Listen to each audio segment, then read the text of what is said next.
Olá, eu sou Ivone Santos, da TV Guarulhos, e atendendo a pedidos, hoje vai ter uma pauta muito top com o Dr. Tiago Badaró e vamos falar sobre inadimplência de condomínio. Então, fiquem ligados.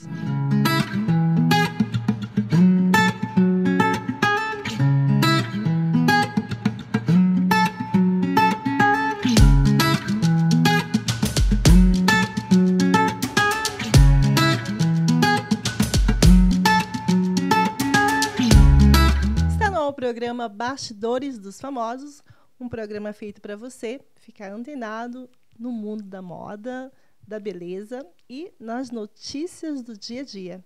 E hoje eu estou com ele, Dr. Tiago Badaró, ele que é especializado em direito condominial e imobiliário, entre outras áreas do direito, e sócio fundador do escritório Nardes Badaró, sediado em São Paulo e com filial na sede de Campinas. Tudo bem, doutor Tiago? Tudo bem, Ivone. Prazer estar aqui com você, prazer estar aqui com todos os amigos da TV Guarulhos e feliz aí com a nossa entrevista de hoje. Eu que agradeço, é um prazer, né? E confesso que eu estou curiosa nessa matéria maravilhosa. Eu acredito que tem muitas pessoas agora que estão nos assistindo, querendo saber muitas coisas, muitas dicas do senhor. E hoje, para quem está nos assistindo, a pauta de hoje é sobre como os condomínios podem evitar a inadimplência. Perfeito, Ivone e amigos de casa. Falando na questão de condomínios, a inadimplência talvez seja um dos maiores problemas que o condomínio enfrenta.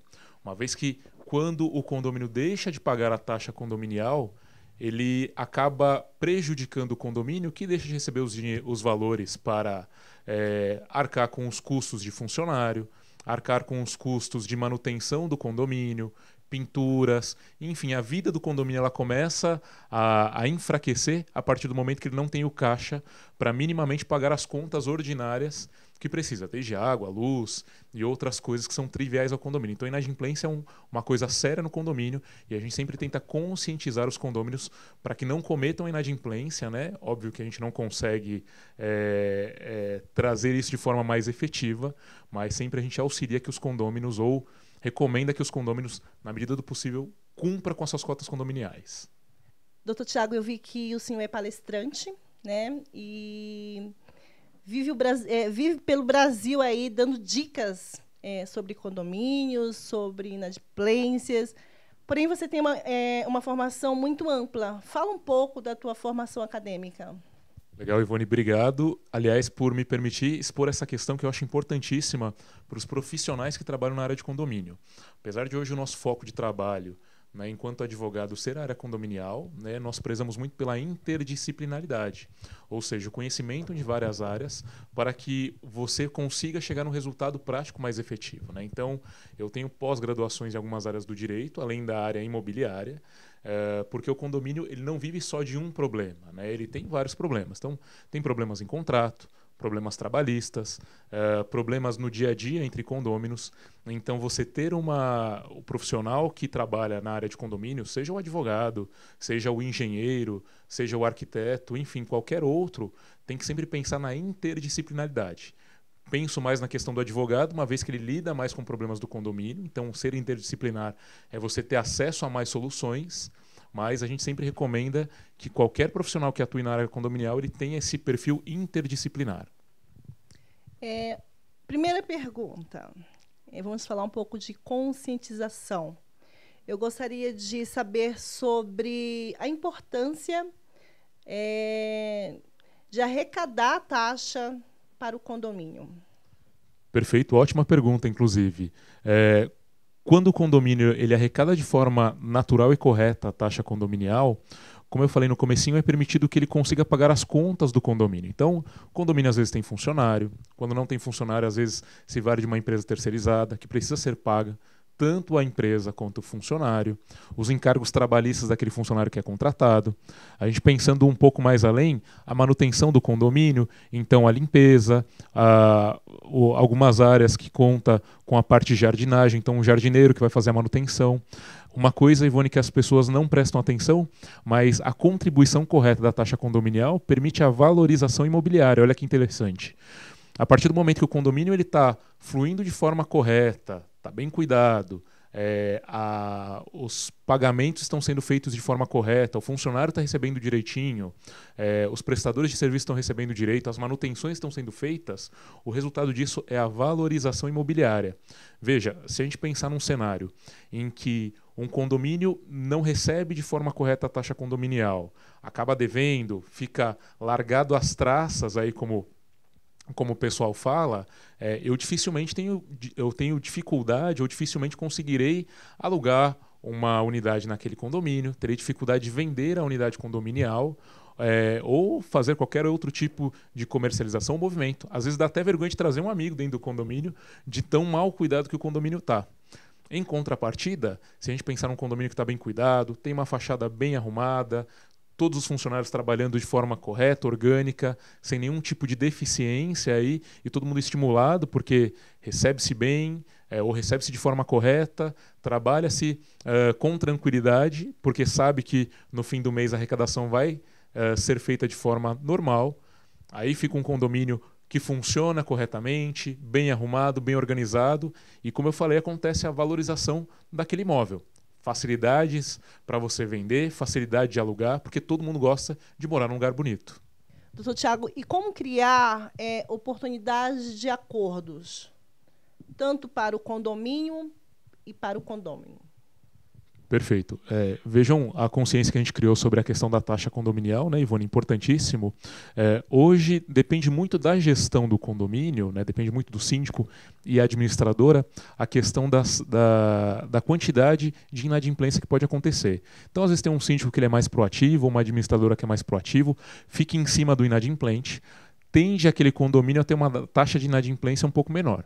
Isso não desabona, obviamente, aquelas pessoas que têm dificuldade. Às vezes, infelizmente, acontece. Perdeu o emprego, teve alguma eventualidade que prejudica o caixa da família, acaba pensando num primeiro momento em não pagar a taxa do condomínio, né? E isso é muito perigoso. A gente vai falar um pouquinho disso mais tarde. Mas com relação à questão da inadimplência, se, por exemplo, em outra oportunidade, o síndico não é diligente, a administradora não é diligente em cobrar o condomínio inadimplente, naquele condomínio a taxa de condomínio de inadimplência, pode ser até um pouco maior. As oportunidades que podem ser criadas, nós sempre recomendamos que a conversa seja o primeiro canal para que aquele inadimplente se sinta à vontade para fazer o pagamento. Como eu falei, às vezes o inadimplemento ele acontece não por vontade do devedor, mas sim por uma ocasião que foge aí dos poderes dele, que foge da vontade dele. Perda de emprego, às vezes uma situação econômica deficitária e tantas outras aqui que eu posso elencar. Inicialmente a conversa é a primeira oportunidade para que o síndico consiga resolver a questão da inadimplência. Se não conseguir, a gente tem outros mecanismos como a cobrança extrajudicial, então envia-se uma notificação para que aquela pessoa tenha consciência da cobrança que está sendo feita e aí tente um acordo com o condomínio que é extremamente positivo, né? Às vezes não consegue pagar o valor por ser um valor alto, vários meses de taxa condominial são devidas, melhor oportunidade é fracionar isso num parcelamento, né, permitido aí pelo síndico. Terceira opção seria mesmo a via judiciária. Então tentou-se a conversa, tentou-se a cobrança amigável extrajudicial, ambas não foram frutíferas, aí existe a ação de execução, e hoje o nosso Código de Processo Civil entende que eu posso executar a taxa condominial aí dentro de uma ação de execução normal. Um pouquinho mais pesado, né, uma vez que existe o perigo do bloqueio de contas, bloqueio de bens e até a perda do patrimônio, né, até a perda do imóvel em razão daquela dívida, mas esses seriam pelo menos os 3 mecanismos para que haja uma cobrança efetiva do morador inadimplente. Então, na verdade, é importante que o síndico entenda, né, cada um dos porquês e o porquê da inadimplência. Mas existe hoje cuidados com descontos em relação a esses acordos? Como funciona? Perfeito, ótima pergunta e acredito que seja a dúvida de muita gente que procura a gente e os telespectadores com certeza devem também ter esse tipo de pergunta. Sempre me perguntam bastante, Ivone, sobre a questão dos descontos, né? Se deve dar o desconto, se não deve. A gente sempre entende que, por uma premissa legal do próprio Código Civil, o síndico não pode dar os descontos nas taxas condominiais devidas. Por quê? Em primeiro lugar, o Código Civil nos fala que é a obrigação do síndico cobrar a taxa condominial. Então, quando existe aí a taxa ordinária a ser cobrada, o síndico vai e cobra. Segunda premissa é, quando existe uma dívida condominial, incide-se as multas e os juros previstos no artigo 1337 do Código Civil. Obrigação do síndico também cobrar essas multas e juros. Quando ele dá algum tipo de desconto, ele está indo contrário a essa previsão legal de cobrança de multas e juros e pode prejudicar a gestão dele. Numa outra oportunidade, quando ele abre a premissa também, e a gente está avaliando isso mais no âmbito político agora do que do legal, quando ele abre a oportunidade para uma pessoa pagar com desconto, ele cria uma cultura no condomínio em que as pessoas vão começar a dever um pouco mais, porque sabe que amanhã aquele síndico ele concede desconto e aí acaba prejudicando o caixa total do condomínio.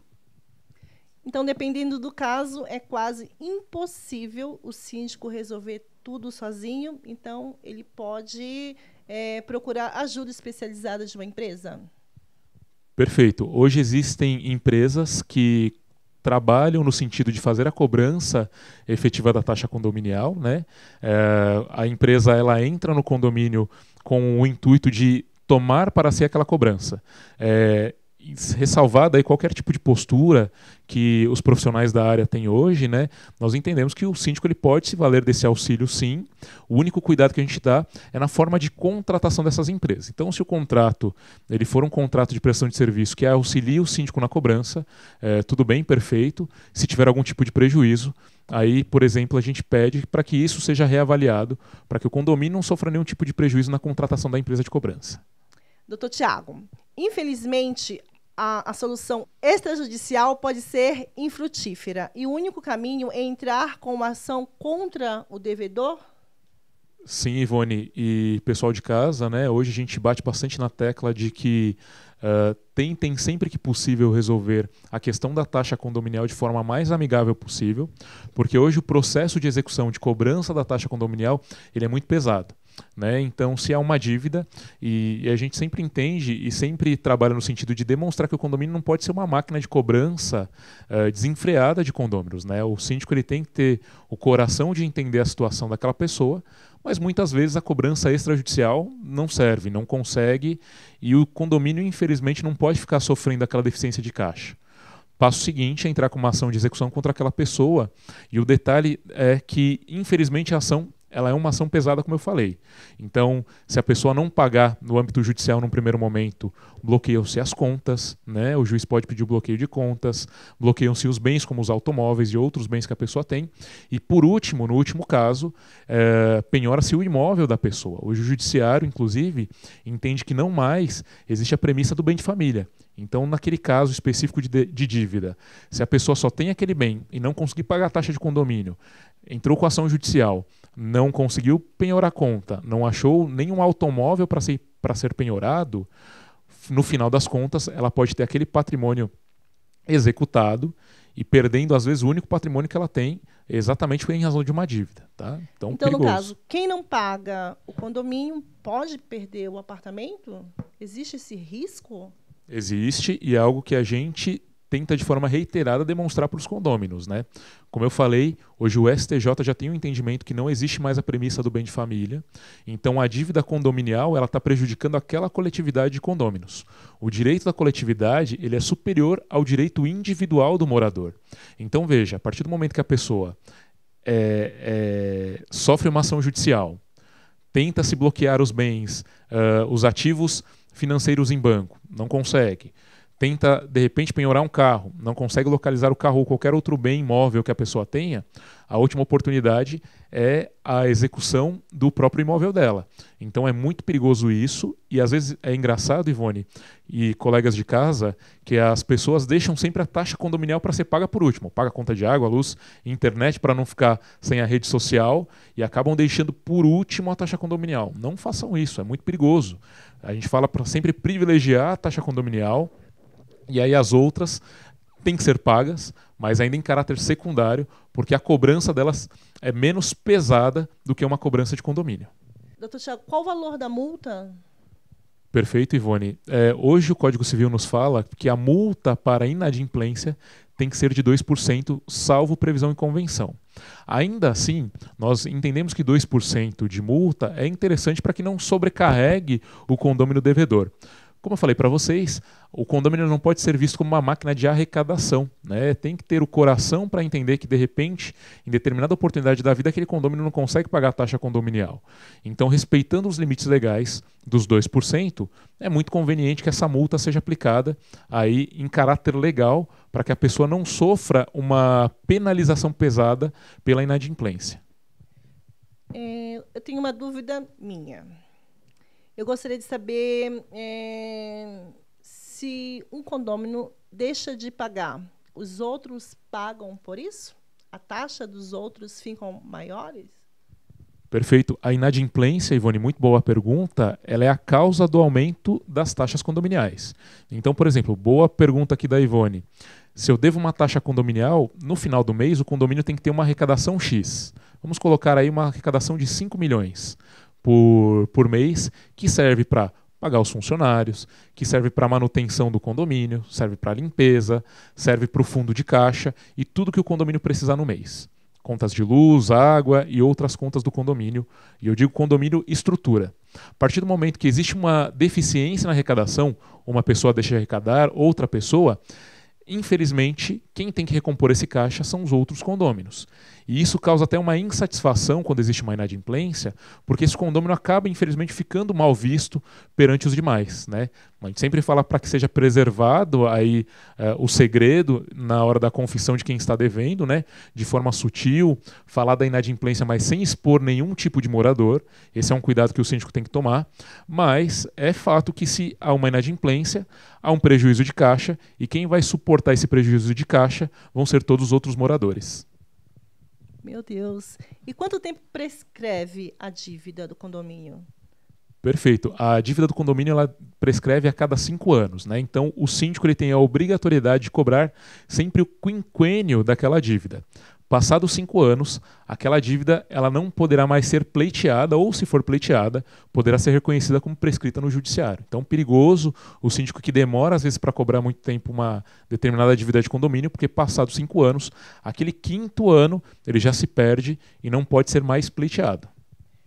Existem muitas dúvidas para quem loca um apartamento, e eu fiquei sabendo ontem isso. Fui lá, estudei, porque às vezes eu não moro em condomínio, mas eu tenho muitos amigos que moram. E qual é a diferença do que aloca, né, e do dono? Porque existe diferenças. Eu fiquei sabendo que a pessoa que vive de aluguel num condomínio não pode participar das reuniões. Como funciona isso? Você já teve algum caso que o senhor conseguiu resolver em relação a isso? Perfeito, Ivone. E outra dúvida muito interessante que muitas pessoas também trazem para a gente, e é uma dúvida que eu vejo que é bem recorrente, inclusive. A figura do locatário, que é a pessoa que aluga, né, o apartamento ou a unidade condominial para morar, às vezes fica numa situação um pouco acuada por se sentir excluída das atividades do condomínio. Veja, o locatário, a pessoa que aluga a unidade do condomínio, ela também participa da vida do condomínio, ela também está presente, né? Ela que usufrui daquela estrutura do condomínio. Hoje ela pode participar da assembleia, a gente, até por uma premissa legal, que é o artigo 24, parágrafo 4º da Lei 4.591 de 64, permite que a pessoa, né, o locatário, possa participar das assembleias de condomínio, desde que essas assembleias não sejam sobre as taxas, não versem sobre as taxas extraordinárias. Ainda assim, a gente sempre pede que as pessoas que sejam locatárias e queiram participar da das assembleias condominiais, elas portem uma procuração. Comuniquem com o locador, comuniquem com o dono do condomínio a intenção de participar da assembleia. Uma vez que as decisões da assembleia também têm impacto financeiro. Podem aumentar a taxa de condomínio, podem alterar a estrutura do condomínio, e isso pode mudar a valorização, aumentar ou diminuir a valorização do imóvel do dono do apartamento ou da unidade condominial. Então, a resposta é sim, o locatário ele pode participar por essa premissa legal, ressalvadas questões de convenção e até, como eu disse, da própria Lei 4.591 de 64, mas a nossa recomendação é, se ele quiser participar, que ele leve também uma procuração para representar o proprietário do apartamento. Quando você fala, ele pode participar, isso ele pode votar também na Assembleia? Perfeito. Entendo que ele pode votar por essa premissa legal, né, do artigo 24 da Lei 4.591 de 64, especificamente no parágrafo 4º. A ressalva é só não poder votar sobre as taxas extraordinárias, né? Então, o poder de voto dele é garantido pela lei, porém a gente insiste, né? Melhor oportunidade para que isso seja feito é através da procuração, e a procuração com poder específico, inclusive de voto, é interessantíssima para que ele tenha um poder de voto também mais afirmado naquela Assembleia. Me tira uma dúvida. Quando o condômino é considerado inadimplente? A partir de quanto tempo? Perfeito. Eu faço sempre essa analogia com a analogia do cartão de crédito. Você passa a dever para o cartão de crédito passado um dia após o dia do vencimento da sua fatura. Com um condomínio não é diferente. Então, passado um dia do vencimento da cota condominial, eu já entendo que o dia posterior, a pessoa não fazendo o pagamento, ela já é considerada inadimplente e já garante o direito do síndico de fazer a cobrança dele, inclusive a cobrança judicial, se o síndico quiser, uma vez que a lei não dá prazo para que a ação seja proposta inicialmente.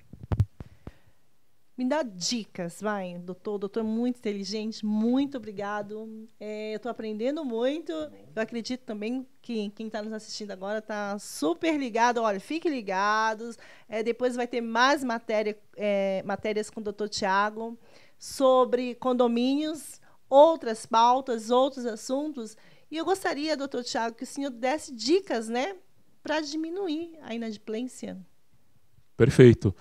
Talvez a primeira dica que eu dê com relação à questão da inadimplência, você que é morador, privilegiar a taxa condominial. Eu sei que às vezes você pode enfrentar uma situação um pouco mais complicada financeira, aperta um pouco o caixa da família, mas na primeira oportunidade que você conseguir pagar a sua taxa de condomínio, faça isso, como a gente conversou hoje, porque existe um risco dessa cobrança que é tão pesada e é uma premissa legal, é o direito que fala e que dá o peso para a cobrança judicial ela ser tão pesada ao condomínio. Então, primeira dica, privilegiar o pagamento da taxa condominial em detrimento das outras dívidas ou das outras contas que a família tem. Segunda seria o síndico, ele sempre procurar a conversa, procurar mediação, tentar sempre o contato verbal com o morador para que ele tente chegar num acordo, tente chegar num meio termo para que aquela cobrança seja efetiva e aí amigavelmente aquilo se recomponha. Talvez essas sejam as duas principais dicas que eu dei hoje para que a taxa de condomínio seja paga de forma efetiva. E o que fazer para reduzir a inadimplência? Perfeito. A gente tem algumas propostas sempre interessantes para a questão da redução da taxa de inadimplência. Eu vejo advogados, administradoras e síndicos que fazem feirões de cobrança no condomínio, então selecionam um dia. E isso, obviamente, é muito interessante quando levado em assembleia. Então a assembleia delibera para que haja uma data específica para que os condôminos inadimplentes se reúnam e façam uma negociação de prazo com o condomínio, né? Então, naquele dia, junta-se o advogado, junta a administradora, junta o síndico, e aí vem propostas interessantes para que o prazo de pagamento se adeque a cada condômino, para que daí ele consiga fazer o pagamento daquela taxa devida. Essa talvez seja a primeira oportunidade para a diminuição da inadimplência. Segunda, como eu falei, é a conscientização. Cada vez mais os condôminos terem o contato e a informação de que a taxa condominial é importantíssima, né? Tanto para que não haja problemas com a propriedade dele, quanto também para que a manutenção do condomínio seja feita de forma correta. Conscientização e proatividade do síndico são as melhores medidas para evitar a inadimplência. Doutor Tiago, eu gostaria de saber como funciona hoje o trabalho de um advogado que assessora o condomínio. Perfeito, Ivone, ótima pergunta.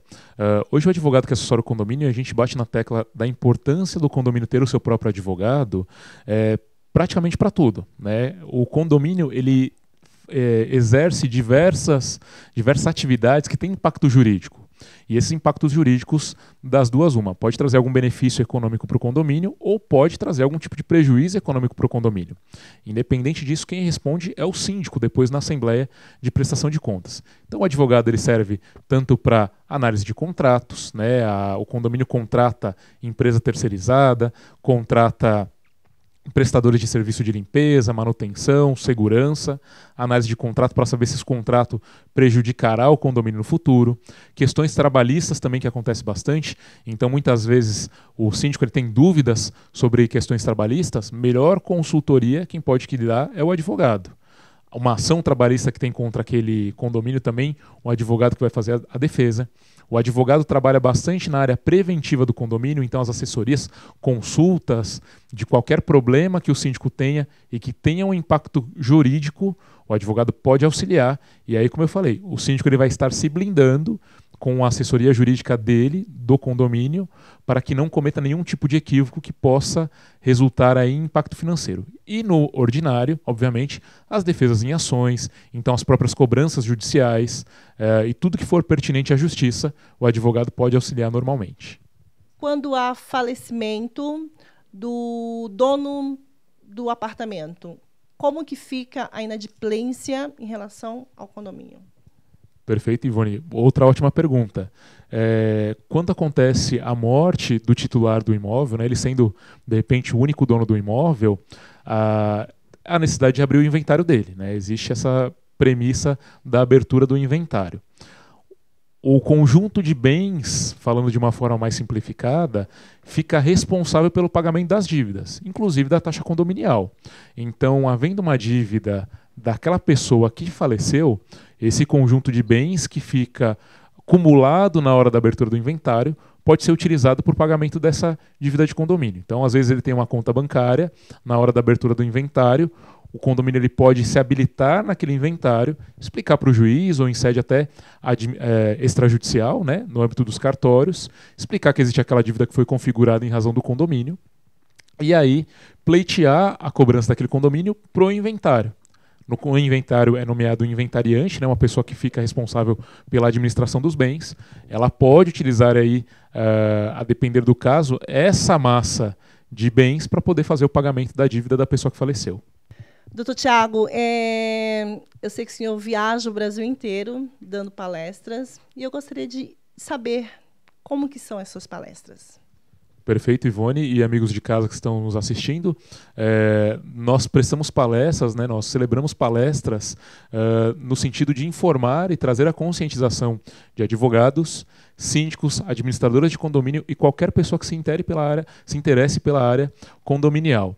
Então, hoje nós celebramos palestras com bastante foco na questão jurídica voltada à área condominial. Muitos advogados procuram a gente para ter acesso a informações de palestras, né, voltada para o mundo jurídico, né, referente à área de condomínios. Também efetuamos palestras e cursos para síndicos e administradoras, e o intuito das palestras é sempre trazer mais informação, mais conscientização. É uma área, a área de condomínios, Ivone e colegas de casa, é uma área que carece de profissionais especializados, né? Então fico muito feliz quando tem pessoas que comparecem nas palestras, estudam, vão atrás de conhecimento, porque cada vez mais nós precisamos de profissionais especializados e acredito que eu tenho um compromisso, assim como vários colegas que são professores, tenho um compromisso de disseminar informação entre os outros colegas da área condominial. Essas palestras são no Brasil inteiro, porém, como funciona? Elas são para quem tem casa e quer participar? São pagas? Como que funciona? Perfeito, depende muito da instituição, né? A gente celebra palestras, como bem dito a Ivone, no Brasil inteiro. Então, sempre que tiver oportunidade, aí procure-nos nas mídias sociais, a gente vai deixar o link depois para vocês. E aí, a depender da instituição, aí cada instituição tem sua forma de cadastro. Tem pagas, tem gratuitas, Isso. Dá para todo mundo participar e tirar suas dúvidas. Com certeza, a gente convida a todos, como falei, quanto mais instrução e informação a gente buscar, mais propriedade, mais trabalhos vão ser feitos de forma excelente dentro dos condomínios que a gente vive. Doutor Tiago, para quem está em casa agora nos assistindo, quer acompanhar o teu trabalho, como que faz para te seguir nas redes sociais? Perfeito. Hoje eu tenho o perfil pessoal do Instagram, que é o @tibadá, THIBADA, e também o Facebook, o Thiago Badaró. Simples assim. Eu quero agradecer pela sua entrevista. Você é muito simpático, jovem, talentoso, inteligente. Muito obrigada. Eu aprendi hoje, né? É sempre muito bom. Eu, como jornalista, também aprender um pouco do trabalho dos meus amigos. Eu estou muito agradecida pelo teu trabalho. Muito obrigada de coração. E obrigada também por estar aqui na TV Guarulhos e compartilhando comigo e com todo esse povo lindo de Guarulhos um pouco do teu trabalho. Ivone, muito obrigado, e amigos da TV Guarulhos, obrigado pela participação, foi muito produtivo também, e espero vocês mais vezes. Grande abraço. Eu que agradeço, muito obrigada.